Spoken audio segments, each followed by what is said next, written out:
당신은 알고 있습니까? 교회 안에서도 간음이 일어나고 있다는 사실을. 그것은 단순한 육체의 죄가 아닙니다. 하나님의 이름을 이용해 자신의 욕망을 정당화하는 영적인 타락입니다. 세상에서 일어나는 음란보다 더 무서운 것은 교회 안에서 거룩을 가장한 죄입니다. 사람들은 죄를 지은 뒤 이렇게 말합니다. 하나님도 이해하실 거야. 하지만 그 말은 회개가 아니라 변명입니다. 당신은 혹시 그 말로 스스로를 위로한 적이 있습니까? 그렇다면 이미 영혼이 무뎌진 것입니다. 은혜는 죄를 덮는 천이 아니라 죄를 태워버리는 불입니다. 그러나 사람들은 그 불을 끄고 향수를 뿌립니다. 냄새만 사라지면 괜찮다고 생각합니다. 하지만 하나님은 불을 다시 붙이십니다. 왜냐하면 거룩은 타협할 수 없는 하나님의 본성이기 때문입니다. 하나님은 사랑이시지만 동시에 불이십니다. 요한계시록 3장 16절은 말합니다. 네가 미지근하니 내 입에서 너를 토하여 버리리라. 지금의 교회가 미지근해진 이유는 죄를 덮는 은혜를 가르치기 때문입니다. 거룩 없는 사랑은 거짓 사랑이고 회개 없는 은혜는 위험한 독입니다. 다윗이 밧세바와 죄를 지었을 때 하나님은 그에게 단순히 죄를 지었다고 말씀하지 않으셨습니다. 너는 나를 멸시하였다. 하나님은 행동보다 마음을 보십니다. 당신이 죄를 짓고도 괜찮다고 말한다면 그것은 하나님을 향한 멸시입니다. 당신이 하나님을 사랑한다면 그분의 말씀을 두려워해야 합니다. 그러나 지금의 교회는 두려움을 잃었습니다. 죄를 가볍게 여기고 은혜를 값싸게 여깁니다. 마태복음 7장 14절은 말합니다. 생명으로 인도하는 문은 좁고 그 길을 찾는 자가 적다. 은혜는 아무 길로나 주어지지 않습니다. 회개하는 자만이 그 문을 통과할 수 있습니다. 하지만 오늘의 신앙은 반대로 가고 있습니다. 죄를 인정하기보다 이해받으려 합니다. 교회 안의 간음은 단지 육체의 일탈이 아니라 하나님의 거룩을 짓밟는 행위입니다. 그리고 그 죄는 언제나 사랑이라는 이름으로 포장됩니다. 서로 사랑해야지. 하나님도 사랑이시잖아. 그러나 그것은 사랑이 아니라 욕망이고 은혜가 아니라 위선입니다. 사탄은 지금도 속삭입니다. 괜찮아. 하나님은 너를 용서하실 거야. 그 목소리는 달콤하지만 그 끝은 파멸입니다. 히브리서 10장 26절은 선포합니다. 우리가 진리를 알고도 죄를 짓는다면 다시는 속죄하는 제사가 없다. 하나님은 용서하시지만 결코 죄를 가볍게 여기지 않으십니다. 당신이 은혜를 핑계 삼아 죄를 지속한다면 그것은 실수가 아니라 반역입니다. 입으로는 하나님을 찬양하면서 마음은 다른 것에 묶여 있다면 그것이 바로 영적인 간음입니다. 당신의 마음이 하나님보다 사람을, 말씀보다 감정을, 거룩보다 욕망을 선택하고 있다면 이미 사랑은 변질된 것입니다. 야고보서 4장 4절은 말합니다. 세상과 벗된 자는 하나님의 원수다. 그러나 우리는 세상의 기준으로 교회를 판단합니다. 성공을 복으로 여기고 인기를 사역의 열매라 부릅니다. 그렇게 거룩은 사라지고 영광은 사람에게로 옮겨집니다. 그것이 바로 은혜의 이름으로 포장된 타락입니다. 하나님은 그런 교회를 가만두지 않으십니다. 하나님은 심판하시기 전에 반드시 드러내십니다. 드러남이 곧 하나님의 경고입니다. 당신이 죄를 숨길수록 하나님은 더 강하게 드러내십니다. 그것은 미움이 아니라 사랑입니다. 하나님은 죄인을 미워하지 않지만 죄를 숨기는 마음은 반드시 깨뜨리십니다. 회개 없는 침묵은 하나님 앞에서 변명이 될 수 없습니다. 죄를 숨기는 순간 은혜는 멈추고 진정한 자유는 사라집니다. 교회 안에서 은혜를 가장 많이 말하는 사람들이 정작 가장 회개하지 않는 자들이 되어버렸습니다. 은혜는 하나님을 향한 문이지 죄를 피하는 출구가 아닙니다. 엘리 제사장은 아들들의 음행을 알고도 침묵했습니다. 하나님은 그 집안을 끊으셨습니다. 하나님은 죄보다 방관을 더 무겁게 보십니다. 당신이 괜찮다고 말하는 순간 당신은 공범이 됩니다. 죄를 덮는 것은 사랑이 아니라 배신입니다. 예수님은 가늠한 여인을 용서하셨지만 다시는 죄를 짓지 말라고 말씀하셨습니다. 그 말씀 속에는 경고와 사랑이 함께 있습니다. 오늘의 교회는 괜찮다, 하나님은 사랑이시다만 말합니다. 그러나 그것은 반쪽짜리 복음입니다. 진짜 은혜는 죄를 깨닫게 하고 다시는 그 길로 돌아가지 않게 만드는 능력입니다. 하나님은 죄를 덮는 사람을 쓰지 않습니다. 하나님은 죄를 드러내는 사람을 사용하십니다. 빛은 어둠을 드러낼 때만 진짜 빛이 됩니다. 당신이 빛을 두려워한다면 아직 어둠을 사랑하고 있기 때문입니다. 하나님은 숨은 회개를 원하지 않으십니다. 드러난 순종을 원하십니다. 그것이 진짜 믿음입니다. 그래서 하나님은 숨은 죄를 폭로하십니다. 그것은 부끄러움이 아니라 구원의 시작입니다. 하나님이 당신의 죄를 드러내셨다면 그것은 심판이 아니라 기회입니다. 그러나 그 기회를 외면하면 심판이 시작됩니다. 갈라디아서 6장 7절은 말합니다. 하나님은 조롱받지 않으신다. 사람이 무엇을 심든지 그대로 거두리라. 이것은 단순한 격언이 아니라 하나님의 법칙입니다. 당신이 죄를 심으면 그 열매는 반드시 드러납니다. 당신이 거짓된 은혜를 심으면 그 끝은 교만입니다. 하나님은 속지 않으십니다. 사람은 속일 수 있어도 하나님은 중심을 보십니다. 당신이 거룩한 척하며 죄를 숨긴다면 그 가면은 곧 벗겨질 것입니다. 하나님은 거짓된 거룩을 벗기고 진짜 회개의 옷을 입히십니다. 그때 당신은 깨닫게 됩니다. 은혜란 죄를 덮는 천이 아니라 죄를 드러내는 빛이라는 것을. 그리고 하나님은 그 빛으로 당신을 다시 살리십니다. 당신이 그 빛 앞에 설 용기가 있다면 바로 그곳에서 진짜 은혜가 시작됩니다. 하나님은 죄를 숨기는 자를 오래 두지 않으십니다. 인간은 자신이 지은 죄를 덮을 수 있다고 믿지만 하나님은 그 덮개를 찢어 드러내십니다. 교회 안에서 은혜의 이름으로 죄를 감추는 순간 그 은혜는 이미 심판으로 변하고 있습니다. 죄는 언제나 감춰질 때 자라고 드러날 때 죽습니다. 하지만 많은 이들이 여전히 하나님은 기다려주신다고 말하며 죄와 함께 살아갑니다. 그 말은 틀리지 않지만 하나님이 기다리신다는 것은 당신이 회개하기를 기다리신다는 뜻이지 죄를 묵인하신다는 뜻이 아닙니다. 하나님은 침묵하실 때조차 일하고 계십니다. 당신이 보지 못하는 사이에 이미 심판은 시작되고 있습니다. 죄는 은혜의 언어로 덮였을 때 가장 깊이 뿌리내립니다. 그것이 교회의 타락을 낳고 결국 하나님의 이름을 욕되게 만듭니다. 하나님은 자신의 이름을 더럽히는 일을 결코 가볍게 보지 않으십니다. 에스겔 36장 23절은 말합니다. 내 거룩한 이름을 내가 거룩하게 하리니 열국이 내가 여호와인 줄 알리라. 하나님은 스스로의 이름을 거룩하게 하시기 위해 반드시 개입하십니다. 그래서 하나님은 드러내십니다. 숨겨진 죄를, 감춰진 욕망을, 은혜의 이름으로 포장된 불순종을 언젠가 반드시 빛 앞에 세우십니다. 그것이 바로 공의입니다. 하나님의 심판은 벼락처럼 갑자기 오는 것이 아닙니다. 이미 조용히 시작되고 있습니다. 설교자의 말에서 성령의 권능이 사라질 때, 교회의 예배에서 거룩한 떨림이 사라질 때, 공동체 안에서 진리를 말하는 사람이 줄어들 때, 그것이 하나님의 경고입니다. 하나님은 먼저 영광을 거두십니다. 그 다음에 질서를 흔드십니다. 그리고 마지막에 사람을 낮추십니다. 그 과정이 바로 심판입니다. 당신은 아마 아직 아무 일도 일어나지 않았다고 생각할지 모릅니다. 그러나 하나님의 심판은 눈에 보이는 벌보다 먼저 마음의 무감각으로 시작됩니다. 죄를 지어도 괴롭지 않고 타락을 봐도 분노가 일어나지 않을 때 이미 영적 심판이 임한 것입니다. 하나님은 그렇게 영혼을 깨우십니다. 사울 왕은 처음에는 하나님의 이름을 부르던 사람이었습니다. 그러나 순종보다 자기 명예를 앞세웠을 때 하나님은 그에게서 성령을 거두셨습니다. 그는 왕의 옷은 입고 있었지만 하나님은 이미 그를 버리셨습니다. 그것이 바로 교회 안에서 일어나는 심판의 첫 단계입니다. 외형은 남아있으나 생명은 사라진 상태. 겉으로는 사역이 계속되고 사람들은 여전히 하나님이 하셨다고 말하지만 실제로는 하나님이 더 이상 거기에 계시지 않는 상태. 그것이 가장 무서운 심판입니다. 하나님의 이름으로 행해지는 모든 죄는 반드시 그분의 이름으로 드러납니다. 당신이 하나님의 일을 한다고 말하면서 그분의 뜻을 따르지 않는다면 하나님은 당신의 손이 아닌 결과로 심판하십니다. 번영이 아니라 메마름으로, 사람들의 박수가 아니라 영혼의 공허함으로 당신의 속을 무너뜨리십니다.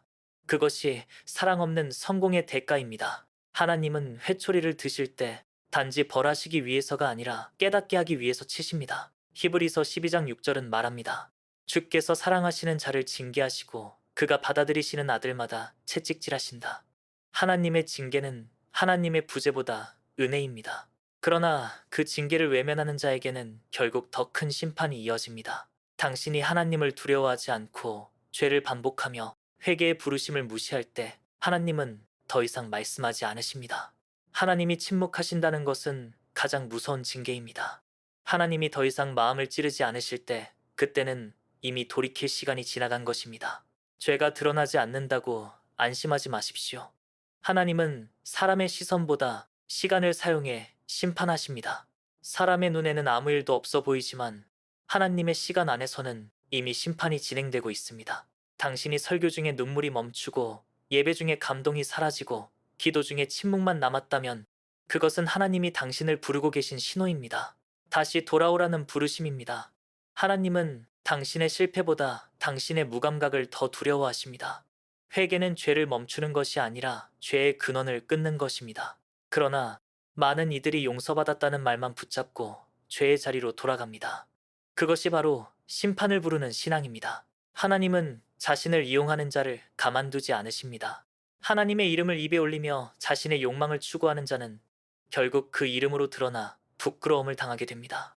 하나님은 공의를 어기지 않으십니다. 갈라디아서 6장 9절은 선포합니다. 선을 행하다 낙심하지 말라. 때가 이르면 거두리라. 이것은 단지 위로의 말이 아닙니다. 지금 거짓을 심는 자도 언젠가 반드시 거두게 된다는 경고입니다. 하나님은 오늘도 교회를 보고 계십니다.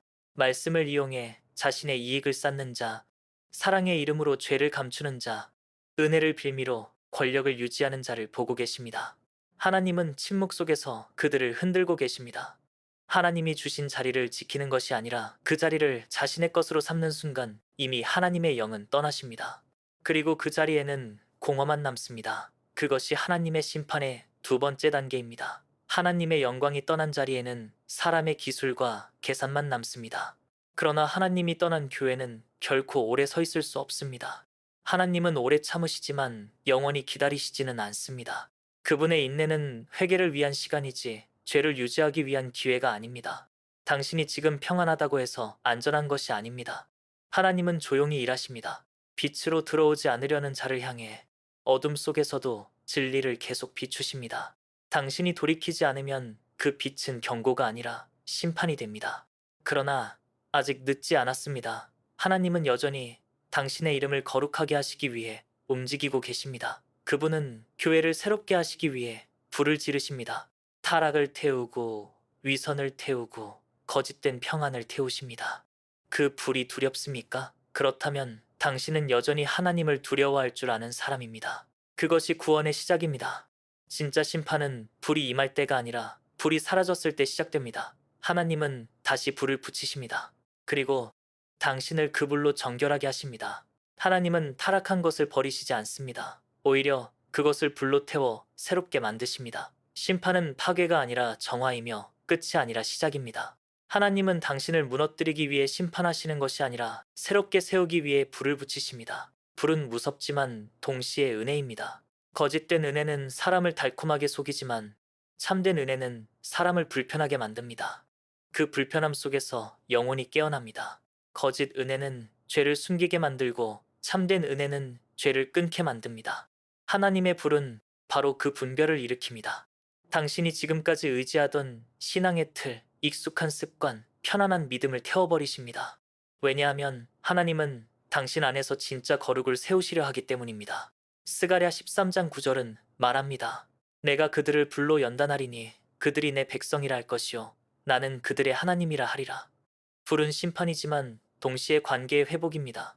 하나님은 그 불을 통해 당신이 다시 주님은 나의 하나님이십니다 라고 고백하기를 원하십니다. 회개란 단순히 눈물을 흘리는 행위가 아니라 삶의 방향이 바뀌는 것입니다. 회개는 감정이 아니라 결단입니다. 당신이 진짜 회개했다면 이제는 돌아갈 길이 없어야 합니다. 다시 죄로 향하지 못하게 불을 태워버리는 것이 하나님의 사랑입니다. 그것이 바로 거룩의 부활입니다. 하나님은 새 생명을 주시기 전에 반드시 옛 생명을 죽이십니다. 그것이 고통처럼 느껴지지만 사실은 구원의 과정입니다. 당신이 잃어버린 것처럼 느끼는 바로 그 순간에 하나님은 새 것을 심고 계십니다. 하나님의 불은 당신의 욕망을 불태우지만 동시에 당신의 영혼을 깨웁니다. 그 불은 무너진 믿음의 자리에 새로운 토양을 만듭니다.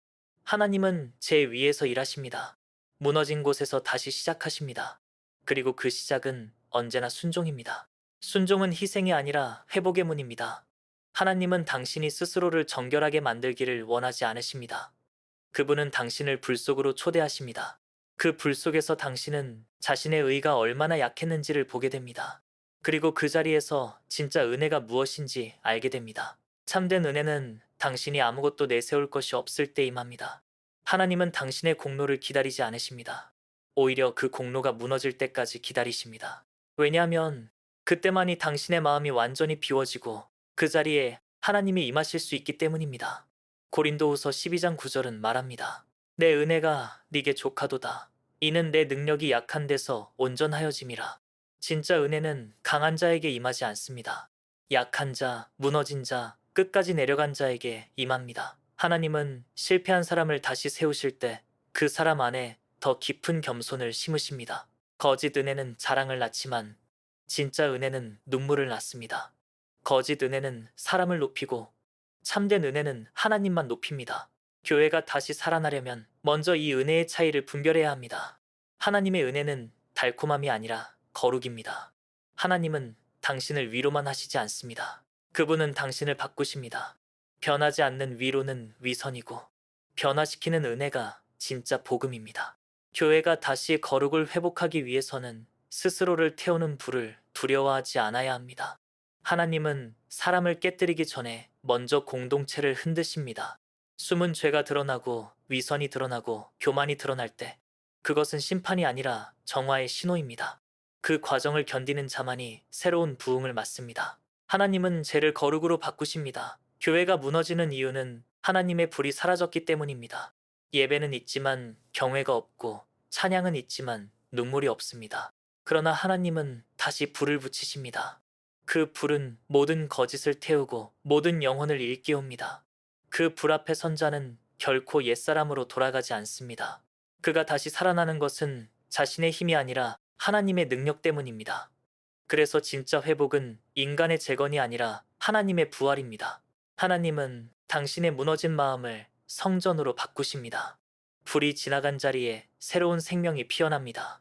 그것이 거룩의 부활입니다. 하나님은 당신을 다시 사용하기 원하십니다. 그러나 예전의 모습으로는 아닙니다. 당신의 자랑, 당신의 욕망, 당신의 영광이 완전히 사라진 자리에서만 하나님의 영광이 머무릅니다. 회개는 끝이 아니라 시작입니다. 심판은 파괴가 아니라 정화입니다. 불은 하나님의 방법이고 은혜는 그분의 목적입니다. 하나님은 불로 심판하시지만 은혜로 다시 일으키십니다. 불은 당신을 태우지만 동시에 당신을 새롭게 만듭니다. 하나님은 오늘도 당신 안에 불을 붙이고 계십니다. 그것은 멸망의 불이 아니라 회복의 불입니다. 당신이 그 불을 두려워하지 않고 받아들인다면 하나님은 당신의 인생을 다시 세우실 것입니다. 회복은 완벽함에서 시작되지 않습니다. 철저한 무너짐에서 시작됩니다. 하나님은 그 무너짐 속에서 당신을 다시 부르십니다. 불의 심판을 통과한 사람만이 진짜 은혜를 압니다. 그 은혜는 더 이상 말로 설명되지 않습니다. 그것은 삶으로 드러납니다. 하나님은 당신의 죄를 태우고 당신의 영혼을 살리십니다. 그리고 다시 말씀하십니다. 보라, 내가 새 일을 행하리니 이제 나타낼 것이라. 하나님은 당신의 회복을 멈추지 않으십니다. 그것은 단지 한 사람의 변화로 끝나지 않습니다. 하나님은 한 사람의 회개를 통해 공동체를 깨우고 한 영혼의 부흥을 통해 세대를 흔드십니다. 지금 이 시대가 다시 거룩을 잃은 이유는 능력이 사라져서가 아니라 회개가 사라졌기 때문입니다. 교회가 다시 빛을 회복하려면 먼저 자신을 태우는 불을 받아야 합니다. 그 불이 두렵다고 피하면 교회는 형식만 남고 생명은 사라집니다. 하나님은 다시 거룩한 불을 붙이십니다. 그 불은 사람을 높이지 않고 하나님만 드러냅니다. 그 불은 거짓된 가르침을 무너뜨리고 진짜 복음을 남깁니다. 당신이 그 불을 받아들이면 이제 당신은 단순히 죄에서 벗어난 사람이 아니라 세상을 비추는 증인이 됩니다. 하나님은 당신을 은혜의 소비자로 남기지 않으시고 은혜의 통로로 부르십니다. 교회는 이제 위로의 장소가 아니라 다시 일어서는 훈련장이 되어야 합니다. 눈물은 끝이 아니라 시작입니다. 오름이 변해 순종이 될 때, 그때 부흥은 시작됩니다. 하나님의 사람은 무너진 자리에서 다시 일어나 세상을 향해 나아갑니다. 그가 세우는 것은 자기의 이름이 아니라 하나님의 영광입니다. 이제 당신은 단순히 살아남는 자가 아니라 불을 전하는 자로 부름받았습니다. 하나님은 당신을 통해 새로운 시대를 준비하고 계십니다. 거짓된 은혜를 끊어내고 진짜 은혜를 붙잡는 사람을 통해 하나님은 다시 교회를 세우실 것입니다. 그리고 그 교회를 통해 세상이 알게 될 것입니다. 하나님은 여전히 살아계시며 그분의 거룩은 아직 사라지지 않았다는 사실을. 이것이 마지막 경고이자 마지막 초청입니다. 타락의 시대 속에서도 하나님은 자신을 찾는 자를 버리지 않으십니다. 당신이 그 부르심에 응답한다면 하나님은 당신을 통해 다시 불을 붙이실 것입니다. 그 불이 세상을 정결하게 하고 그 거룩이 다시 교회를 살릴 것입니다. 그러면 온 세상이 알게 될 것입니다. 심판의 불보다 더 강한 것은 회복의 은혜라는 것을.